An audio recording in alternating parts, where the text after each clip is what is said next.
두어 번 병원 진료를 받고 약을 잘 드셨다면 아마 지금쯤은 꽤 좋아지신 걸 느끼실 겁니다. 앞서 말씀드린 대로 초반에는 항불안제를 적극적으로 사용하여 현재의 힘든 증상부터 진정시킵니다. 좀 진정되었다면 이제부터 앞으로 치료는 어떻게 될 것인지에 대해 큰 그림을 그려봐야 합니다. 공황발작과 공황장애라는 용어에는 어떤 차이가 있는지 전에 말씀드렸었습니다. 극심한 공포감이 갑자기 엄습해오는 2-30분 동안의 상태를 공황발작이라고 합니다. 그리고 그런 공황발작이 한 달에 4번 이상 반복되어야 공황장애라고 진단내리게 됩니다. 한두 번의 공황발작은 굳이 약을 복용하지 않더라도 병에 대해 잘 이해하는 것만으로도 많이 좋아집니다.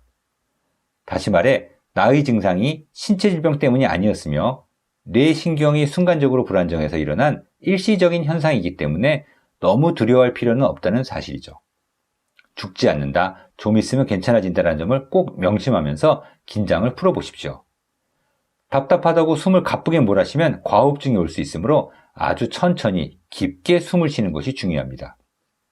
이렇게 10분 정도만 버텨도 증상은 많이 내려갑니다. 안정된 다음에 혹시 공황발작이 우울증이나 스트레스 같은 다른 문제 때문은 아닌지 살펴볼 필요가 있습니다. 하지만 공황발작이 여러 번 반복되면 어떻게 될까요? 혹시 또 그러면 어떡하나 불안해질 겁니다. 더군다나 공황발작은 예측이 불가능하기 때문에 이런 불안감은 계속 지속됩니다. 공황발작이 또 오면 어쩌나 불안해하는 증상을 예기불안이라고 합니다. 예상과 기대의 앞자를 딴 단어죠. 이 예기불안이라는 용어는 외워두실 필요가 있습니다. 예기불안이 점점 깊어지면서 사람의 마음에는 새로운 두려움이 생겨납니다. 만약에 피할 수 없는 장소나 상황에서 공황발작이 오면 어쩌나 하는 예기불안은 급기야 밖을 나가는 것을 꺼리게 되는 광장공포증으로 발전합니다.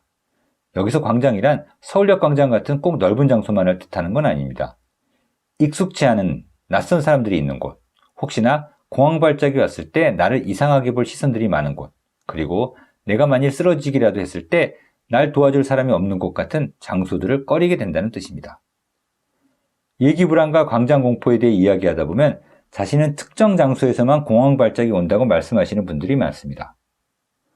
공황발작은 언제 갑자기 찾아올지 예측 불가능하다는데 자신은 그렇지만은 않다는 것이죠. 특정 상황에서 공황발작이 잘 일어난다는 이 분들의 말씀 또한 사실입니다. 그렇다면 이건 또 왜 그럴까요? 공황발작은 집에서도 올 수 있고 지하철 안에서도 올 수 있고 자다가도 올 수 있습니다. 그런데 집에서 편히 가족들과 있을 때 공황발작이 오는 것은 그리 당혹스럽지 않습니다. 도움을 청할 수도 있고 편안한 집이다 보니 상태를 잠시 지켜보다 보면 2-30분이 후딱 지나면서 괜찮아지기 때문입니다. 하지만 지하철 안에서라면 어떨까요? 다음 역에서 내려야 하나 생각하다가 이내 문이 닫히면 그 다음 역까지의 그 2분이 너무나도 길게 느껴집니다. 사람도 많고 어둡기까지 한 영화감도 부담되고 미용실에서 머리를 깎을 때, 치과 치료를 받을 때 등도 힘든 상황입니다. 꼼짝 못하기로는 MRI 촬영도 대단하죠. 가장 끔찍한 상황은 아마 비행기일 겁니다. 비행기는 일단 뜨면 중간에 내리지도 못한 채 한 번에 몇 시간을 갇혀 있어야 하니까요. 많은 분들이 처음으로 공황발작을 경험하는 상황 중 하나인 고속버스를 예로 들어보겠습니다.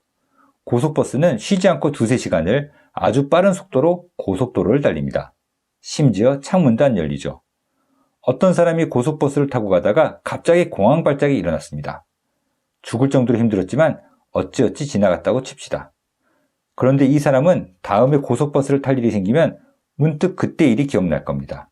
미리부터 걱정이 되는 것이죠. 이런 걱정은 자연스레 그 사람의 긴장도를 높이게 되고 긴장한 탓에 공황발작이 더 쉽게 일어납니다. 점차로 고속버스만 타면 어김없이 공황발작이 찾아와 마침내 이 사람은 더 이상 고속버스를 타지 못하게 됩니다.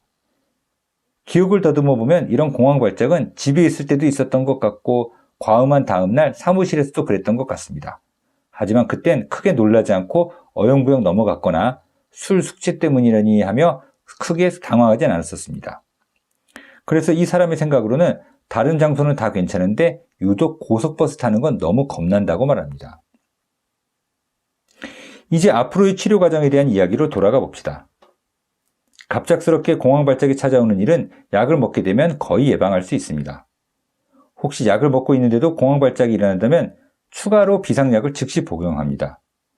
또한 공황 발작 때문에 두려워하게 되는 특정 상황, 예를 들어 고속버스를 타기 전에 미리 비상약을 챙겨 놓는 게 좋습니다. 이런 목적에서 의사는 매일 규칙적으로 먹는 약 외에도 늘 휴대하고 다니라며 비상약도 처방해 드립니다. 이렇게 약이 있으면 마음이 든든해져 전반적인 불안 수준이 내려가 공황 발작이 일어날 가능성이 줄어듭니다.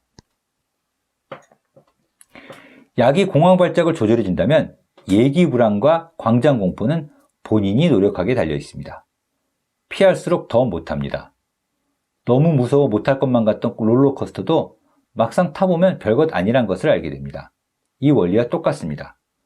두려워하는 상황에 도전해 보십시오. 겁나겠지만 약을 먹고 있고 비상약도 있으니까 용기를 내보십시오. 물론 처음부터 무리할 필요는 없습니다. 자신이 가장 부담스러워하는 상황의 목록을 적어보는 것도 좋습니다. 예를 들어 가장 꺼려지는 상황이 고속버스이고 그 다음이 지하철, 엘리베이터가 가장 덜하다면 엘리베이터부터 도전해보는 겁니다. 엘리베이터 타는 것에 익숙해지면 지하철, 지하철도 편해지면 고속버스, 이렇게 점차적으로 높여가는 겁니다. 같은 장소라도 상황을 단계 짓는 것도 좋습니다.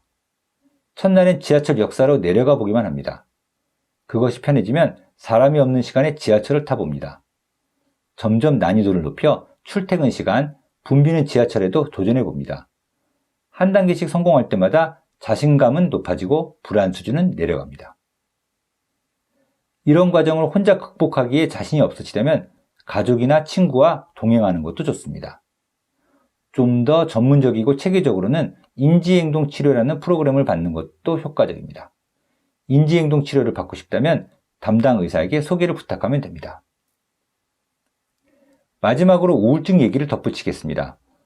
앞서 말씀드렸듯이 우울증에서도 공황 발작이 올 수 있고 반대로 공황장애 환자의 50%에서 우울증이 동반되기도 합니다. 현재 고통스러운 공황장애 증상이 어느 정도 진정되고 나면 뒤늦게 우울한 감정이 북받쳐 오르기도 합니다. 이런 과정을 미리 예상하고 대처하는 것이 필요합니다. 공황장애 치료는 얼마나 걸릴까요? 정확한 통계 자료나 지침은 없습니다.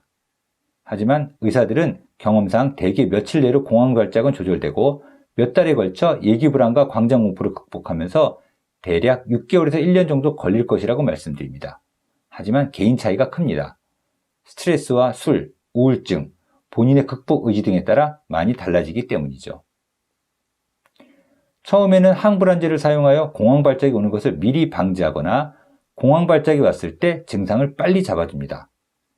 병에 대해 잘 이해하고 조금씩 도전하여 예기불안과 광장공포를 극복합니다. 함께 처방되는 항우울제가 이런 자신감과 긍정적인 마인드에 도움을 줄 것입니다.